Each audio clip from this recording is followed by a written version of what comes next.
Hey kids, it's Blackjack with 396 Guitars. We have a Kiesel on the bench today. We may have seen this in a previous video. Sorry, my camera's a little cattywampus. We may have seen this guitar at one juncture or another, but we're doing a pickup swap today. We're putting Seymour Duncans in it. Customer loves this instrument. I'm starting to warm up to them, but I still don't like some of their design characteristics. Let's get to work and I'll explain that. How long is it going to take me to get this square? I guess that's not too bad. Okay. Not crazy about this boogery here, and I certainly don't like this. We've run into trouble with that in the past. It is almost impossible to de-string this instrument and put the strings back on. So we're just not even going to try. I'm going to take them off. He wants to put a new set of 10s on it, and I kind of agree with that wholeheartedly. This thing really is a pain in the butt. The design flaw here is getting the string down through there to get it to catch in the mechanism underneath. It fights you, especially if you're taking a string off and want to get it back in there. Also, once you've had a string in the headless stock up here, call it whatever you want. Once you've had it in the nut, the locking nut mechanism, and taken it out and try to put it back in, once it has put a dent in the end of the string, it won't catch it. It won't catch it. And yeah, if I was Kiesel, I would address this stuff. Beautiful instruments. They play amazingly and they sound really good. But that right there and that right there, sorry. I said it. I said my piece. I said my piece. That's it. I'm not gonna belabor it. You have to put a block here. It's probably a little too big. I don't want that to slam all the way down once we take the string tension off. And usually the block gets in the way of the tuners, which makes it, again, design flaw. Makes it a pain in the ass. Yeah, it's already interfering with the A tuner. So you have to keep boogering with that and moving the block back and forth. You don't want it to slam all the way down because it will damage the paint surface down here. I don't know, maybe I'm doing something completely wrong, but I don't think so. Don't think so. Get your tuners backed out as close to all the way as you can, because you're going to have to put strings back in there. Now, as I usually do, I'm not going to bore you with this entire process, but I'm going to do the first three because now this tuner won't turn. I have to actually move my block over one way or the other to be able to de-string the D.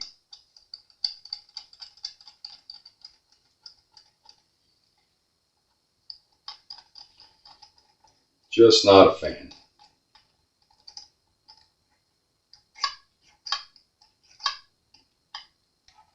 Just not a fan. And once you've gotten it out of there and try to put it back in and fish that in there, it won't happen. Ask me how I know that. Well, because I learned the hard way. And point of interest, just like with any locking tuner, say on a, say it's a Fender, run-of-the-mill Stratocaster with Fender locking tuners, don't over tighten the locker. Same thing here. Do not over tighten these. They're, well, for lack of a better term, they're fragile.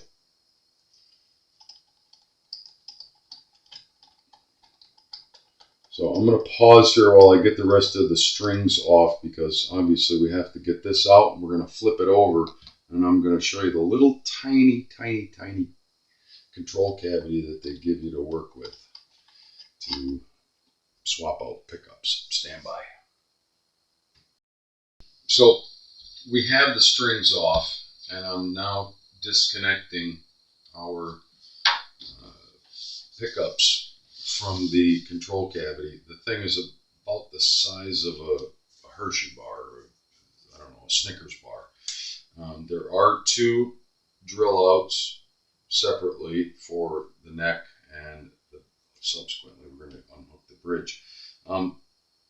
Somebody at some point, probably at the factory, was nice enough to put an N right there, so I know that was the neck, but I still tested it to make sure this was the neck harness. Point of interest. Everything is micro in this control cavity. I'm going to point out a few things that you probably won't be able to see, but I'm going to try to explain them as much as I can.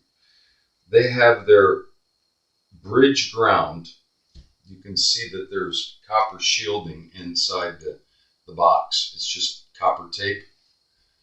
They actually have the bridge ground wire going from grounding to the body, which is underneath the bridge, and they soldered it directly to the copper shielding. I disagree with that 100%, and I worked on one of this client's Kiesels before. He's got a couple of them. I'm going to undo that, and I'm going to actually put an eye and put a screw right into the body. It'll still make contact with the paper, the copper tape, but I've never seen anything like that. The pickup grounds actually are soldered to an exposed ground, that a common ground that goes from the tone pot to the volume pot. It's just an exposed hard wire that connects the two, and they put the pickup grounds, soldered it right to the open common ground wire connecting the two pots. I don't know what kind of school of thought that they came from, that's acceptable. And if that's not bad enough, they did it twice, one for the bridge and one for the neck, and that's where they grounded it instead of grounding it to the back of the pots. I guess maybe their thought process is not to ground to the back of the pot so you don't overheat the pot. But if you do it right, it only takes a split second to actually put your ground on there. I'd like to visit their factory and tell them a few things that are on my mind that I disagree with. It's got the tiniest little three-way switch. Okay, whatever. Because you got a tiny cavity, you got to put a tiny three-way switch. I am cutting the terminals out. I'm not going to try to get in there. I want to limit how many times I have to stick a hot solder iron into this cavity, because it's just really small. And it won't take much to add our Seymour Duncan pickup leads. I know exactly where I'm going to put them, and I'm not going to put them to an exposed common ground wire. It's pretty tricky working around down in here. They don't give you a whole lot of room. That's okay. I'm modifying your design for the better, I can assure you. There's our two pickup leads right there. Yeah. Jesus, Mary and Joseph. I just disagree with so much of this, and every time I do something on a Kiesel, I go, great guitar, they play awesome, but who thought up this crap? I know I said I wasn't going to rant on it, but well, I can't help myself. All right, so we have everything disconnected. I know where it goes. It's really not that complicated, but they make it more complicated than it needs to be because everything's really small and in a tight spot. We should be able to just undo this and pull our pickups out, unless there's some other wonky design element that I'm not aware of, but can't imagine that, but it's possible.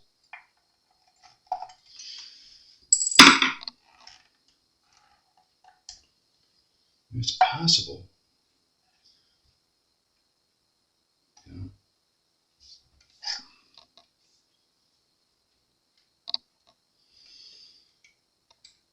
I just want to make sure they're clear of other leads before they start yanking on something else.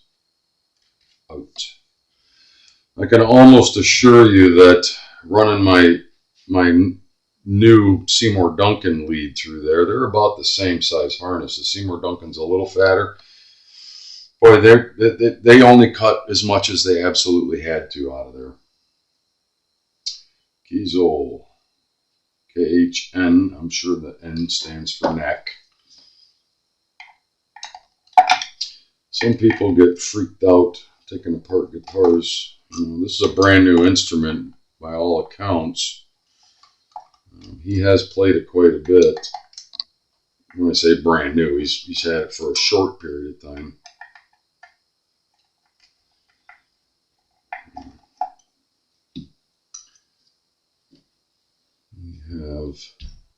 We might run into an issue here. We have double mounts there, single mounts here. That could become an issue. That could become an issue unless we use a different pickup ring. Or we could just drill a hole in the middle of this pickup ring. All right, you, what are you catching on? There we go, it's ready to come out. Out, that's the bridge. KHB. B stands for bridge. Well, I actually like that feature on some humbucker companies, some manufacturers, some applications have two screws here so that you can level your pickup in relation to the curvature of the body and keep them level to the strings. We're not going to be able to use that function. If we're going to reuse these rings, we're probably going to have to drill a hole right in between those two screws, because the Seymour Duncans only have one threaded ear, pickup ear. And we might run into a problem with depth, because there's probably, I would say somewhere around 1/4 of an inch difference. The Kiesels are, the pickup ear, the mount ear is actually level with this. The Seymour Duncans, of course, are more traditional. They have a kick out, and it actually raises the pickup up. I hope that the routes are deep enough here. We may end up having to, I'm sure the routes will be deep enough, but the screws may want to go too far down. And let's just test fit. Oh yeah, that's going to be fun too. We're going to have to modify each pickup ear. I've run into this from time to time. This is our neck. It will not fit into the exact route. So we have to go into the shop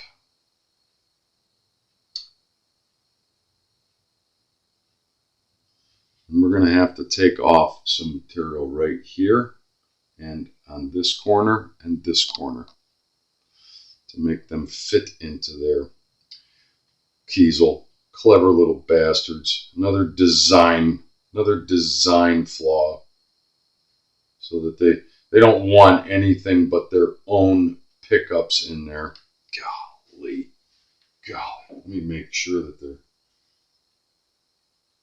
are they even the same mounts for these pickup rings? Oh yeah, the rings will work, but we have to modify or Seymour Duncan pickup ears.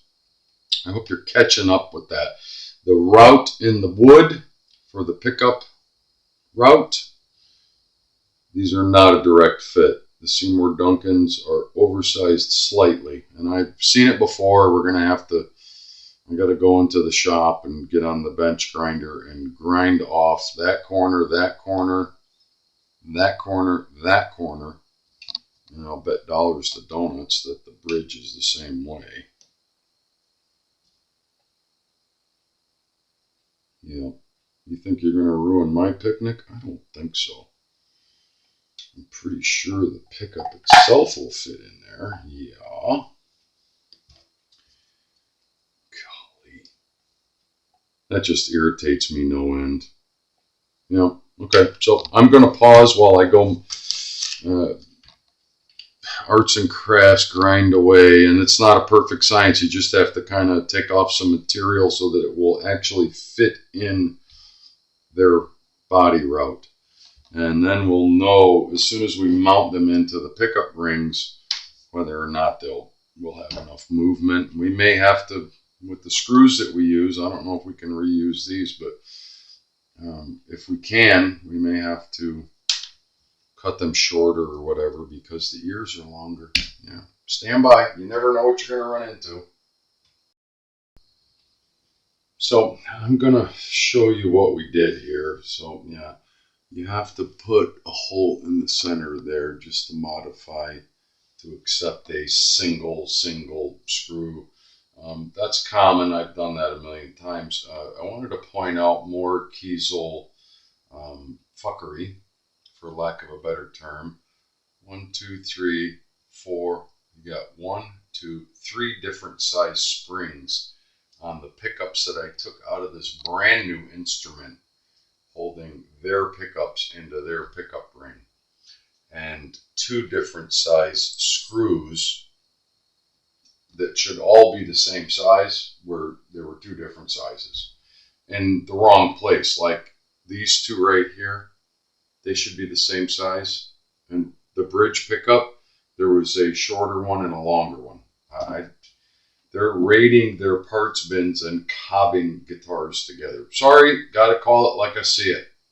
I had to modify the ears on both pickups, the Seymour Duncan pickups, because in their cleverness, Kiesel decided we're not going to make our routes the same size as any standard, humbucker. And let's face it, Seymour Duncan's the name in humbucker replacement. They've got it right. They know how to make and measure, so that they fit. No, Kiesel has to make theirs just a little bit different, so it makes it that much harder, for someone to put in, a better pickup or, whatever.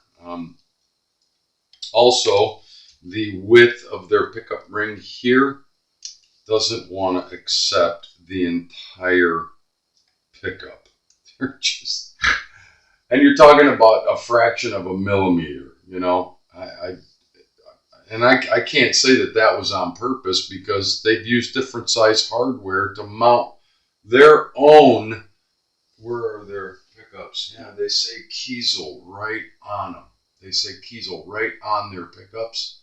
They made these pickups to fit in their route in their guitar, and they use 3 different springs, tension springs for the pickups, and 2 different length bolts, screws to hold them into the pickup rings. My gosh, why? I gotta say, it was probably an accident that these weren't routed out or manufactured properly. Yeah, there you go, boutique guitars. And all that being said, yeah, once it's together and it's strung up and it's set up, the thing plays like a monster. That's the only thing I can say. Once it's all together, it plays like a monster. It's going to be a better guitar when I get done with it. I can promise you that. I digress. I have to say these things because, man, these are not cheap instruments. They're not cheap guitars. You're paying for high quality, high end stuff.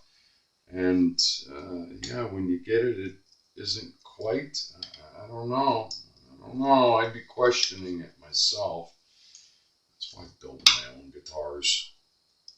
Do I sound like a cranky old man? Hey, you kids, get off of my yard. So I'm going to mount this first one and see if I can use two of this. There was 4 springs that were the same. 2 of them are completely different. One of them is a mile long. You can see the difference there. This came out of their pickup.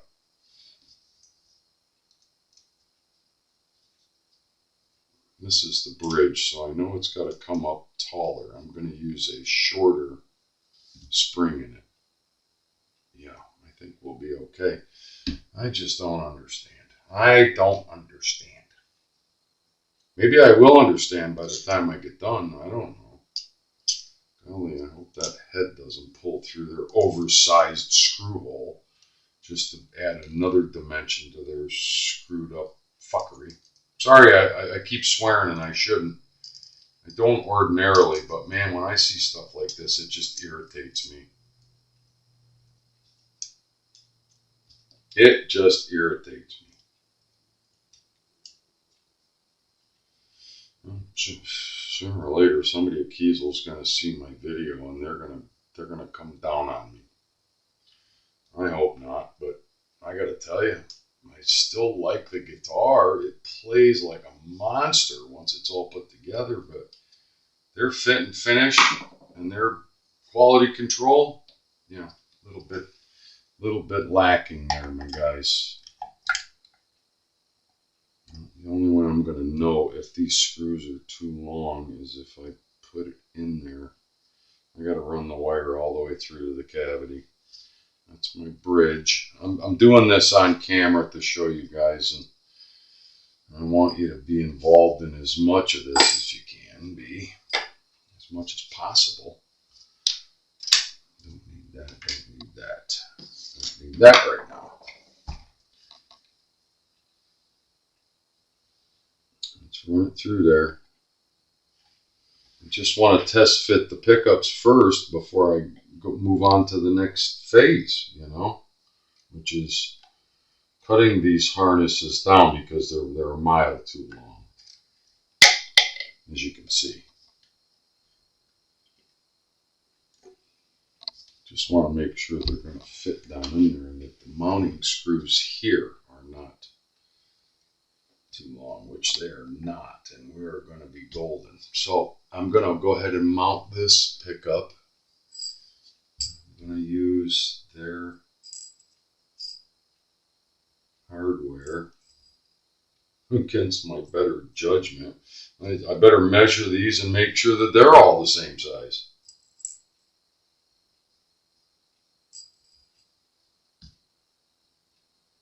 Yeah, I think we'll be all right there.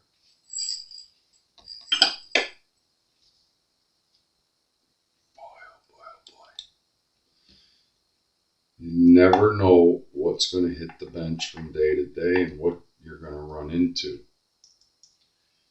And that's why I always say, go slow, pay attention. You think you're taking the same size screws out, the same size springs are going to pop out of that pickup ring? No, not so much. That they're going to use the same length screws for the same application? Nope, not so much.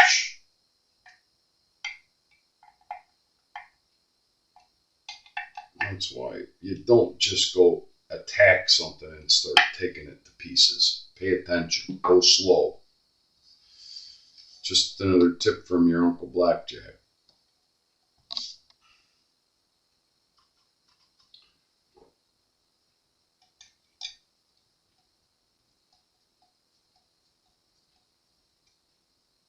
You know, they're adjusting. They're going to be okay.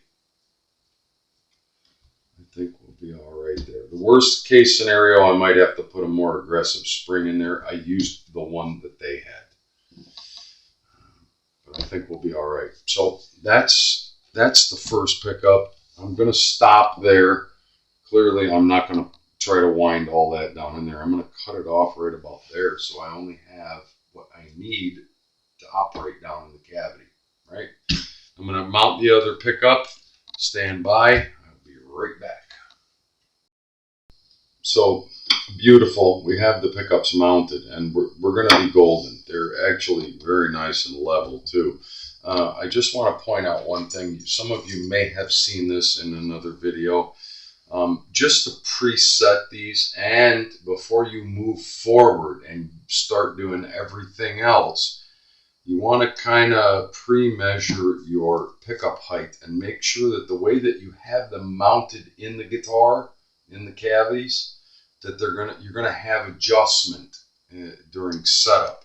So how do I do that? I take a straight edge and I cover, I don't know, as many of the frets as I can at the bottom of the fretboard, and take your pickup measuring tool, your pickup height, and make sure that you're there and that you can adjust up or down. And if something isn't happening, then you're going to be in trouble later on when the strings go on there. Do this before you move on. Same thing, both sides. And yeah, I did it off camera, and yeah, we're golden. We've got really good adjustment because I took time to pay attention to springs. I did use 2 of the Kiesel springs, but I used a couple of my own. I dug in my own parts bin because 2 of them one was that long and one was that short. And my God, and that was on the same pickup, by the way. I digress. I'm sorry, I have to keep saying it. But yeah, you can see, mounted, beautiful. We're going to stop here. At the beginning of every video, I'm thinking in my head before I start the film, I'd like to get all of this entire job into one episode, and it never works out that way. It never, almost ever works out that way. I have to snip, get just enough that will fit in the cavity and not crowd anything there or put pressure on anything. Yeah, and we're going to solder it together. So I'm going to save that for the next video. There just isn't, we run out of time. But you see everything I went through just to de-string and get these pickups mounted in here. We had to modify the pickup ears and the screwballedness of all different kinds of hardware, and came from them. Sorry, I'm going to say it one last time. Hopefully I won't have to repeat myself during the next episode. I'm going to have all of this prepared and ready to solder in, and then we'll do a restring and setup. I really do appreciate everyone hanging in there with me. I know I can go off on tangents and rants, but I got to call it like I see it. It's Blackjack with 396 Guitars. We'll talk soon. Kiesel, Kiesel, Kiesel.